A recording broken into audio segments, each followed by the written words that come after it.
Live कैमरे पर पत्रकार राजीव रंजन ने एसआईआर की जो सच्चाई बताई है वो वाकई बेचौंकाने वाली।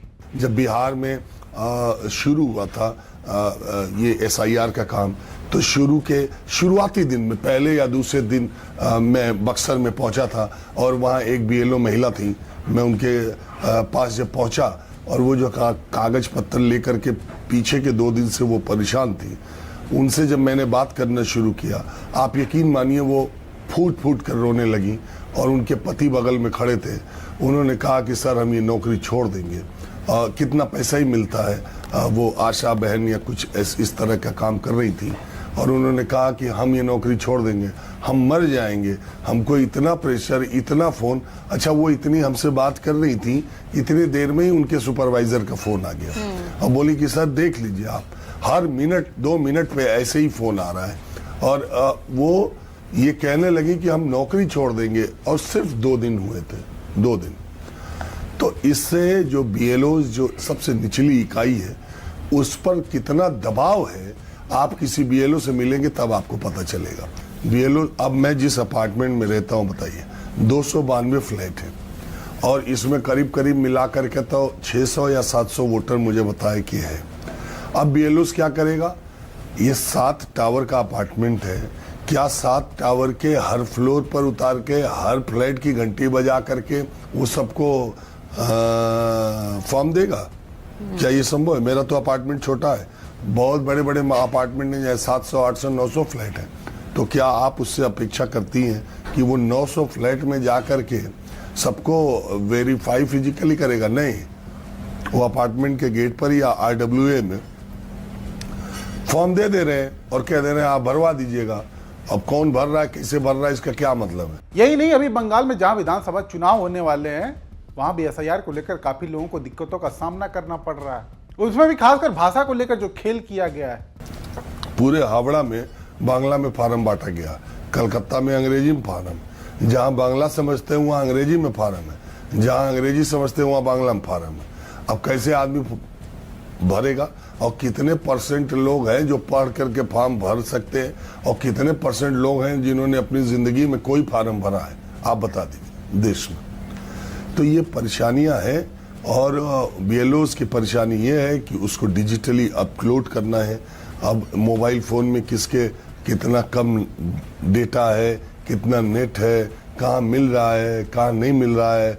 आधा अपलोड किया तब तक नेट ही गायब हो गया, बैटरी ख़त्म हो गई, तब तक किसी का कॉल आ गया। सारी बहुत ये सब प्रैक्टिकल प्रॉब्लम्स है जिसको इस देश में सिर्फ बीएलओ झेल रहा है। एक अकेली इकाई है, सारा तनाव, सारा दबाव बीएलओ पर है। हर आदमी का फोन सीईसी से लेके केंद्रीय चुनाव आयुक्त से चीफ सेक्रेटरी से लेके डीएम से लेके एसडीएम से लेके बीडीओ एसडीओ से लेके हर आदमी का जो दबाव है वो चलते बीएलओ तक आ रहा है। तो बीएलओ के ऊपर दबाव तो रहेगा ही और है ही, इसमें कोई इनकार नहीं किया सकता।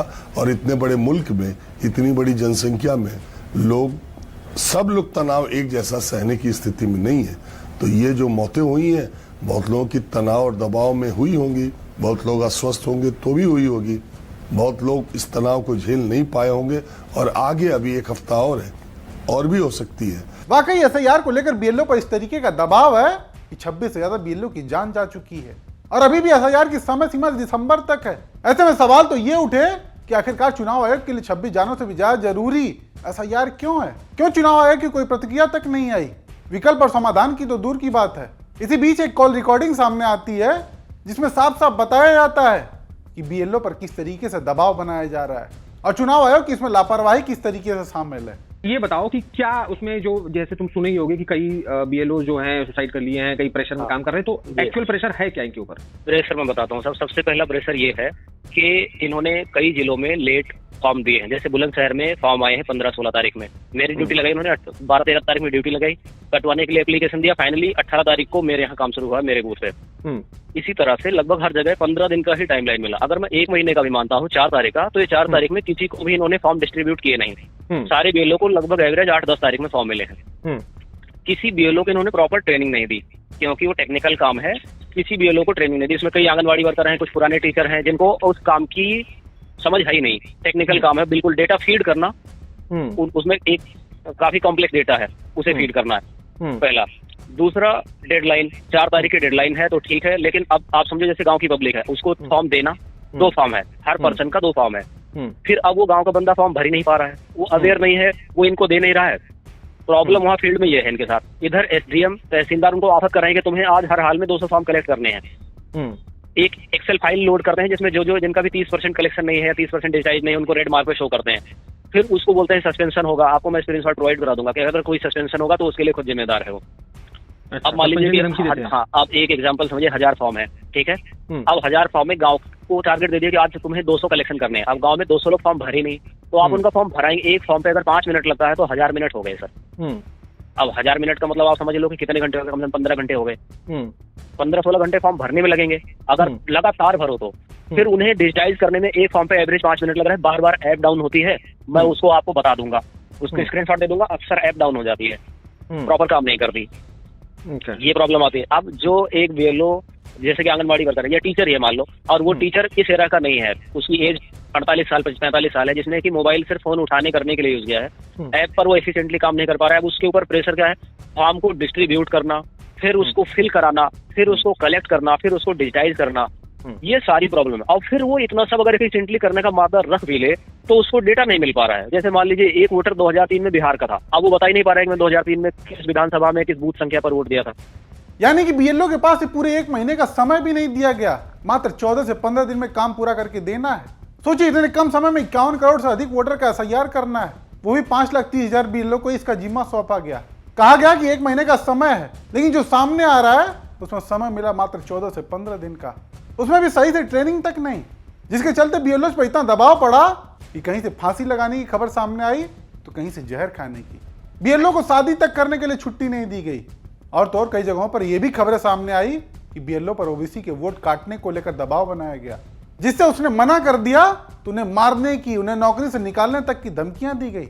ऐसे में चुनाव आयोग की मंशा पर विपक्ष ने सवाल खड़े किए कि आखिरकार चुनाव आयोग की इतनी जल्दीबाजी क्यों है, क्योंकि जान से भी ज्यादा एसआईआर को तवज्जो दी जा रही है। लेकिन ऐसे में चूंकि बंगाल में जल्द विधानसभा चुनाव होने हैं तो ममता बनर्जी पूरी तरह से सतर्क देखी गई। एसआईआर को लेकर चुनाव आयोग के खेल को समझते हुए सड़क पर तो उतरी ही उतरी, साथ ही वोटर्स के फॉर्म को लेकर भी पूरी तरह एक्टिव हैं।